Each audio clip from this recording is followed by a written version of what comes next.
Mga dre, luto tayong simpleng almusal. Pritong fried fish, squid, omelette, tsaka sinangag na fried rice. Simulan natin sa omelette. Basay ka lang ng itlog, panis isang kamay. Yan, bati-batiin mo lang hanggang sa may lumabas. Hanggang maging uniform pala yung consistency. Yan, saboy mo na yung sibuyas. Gisa-gisahin mo lang hanggang lumabas yung aroma.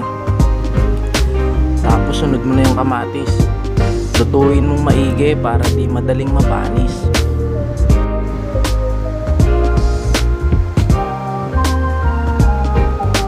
Pagkaluto na, saboy mo na itlog. Tapos halu-haluin mo lang. Gawa naman tayo ng fried rice. Igisa mo na yung boy bawang. Lutuin mo lang hanggang magkulay kalawang.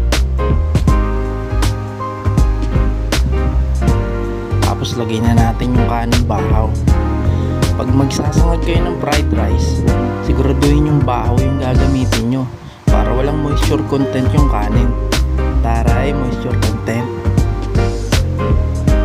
Huwag nyong kalimutan maglagay ng salt and pepper.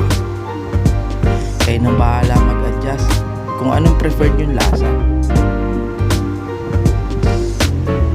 Lagyan din natin ng liquid seasoning para mas magningning.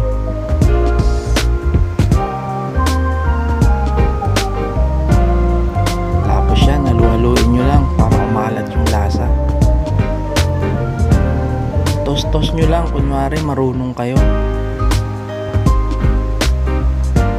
Yan, sige, balabag mo. Ayun, dried pusit ito. Galing pang Pangasinan yan. Wash out sa mga viewers sa Pangasinan kahit walang nanonood. Ayun o, yung dried na flying fish. Nahuli ko pa yun sa impapawid. Ituin lang natin. Halu-haluin nyo para di maging nog-nog.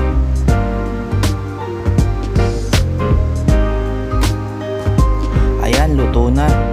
Perfect partner niyan, sukang nakakaurat. Teka, ayaw pang lumabas. Anak ng bakang dalaga. Alam nyo ba mga dre, madalas namin kainin to nung maliit pa ako. Dati pa yun, mahirap pa kami nun. Hanggang ngayon din naman, mahirap pa rin kami.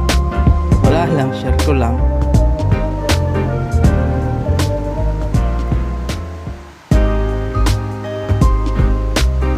Ayan mga trio, the perfect bite. Ayaw ba mo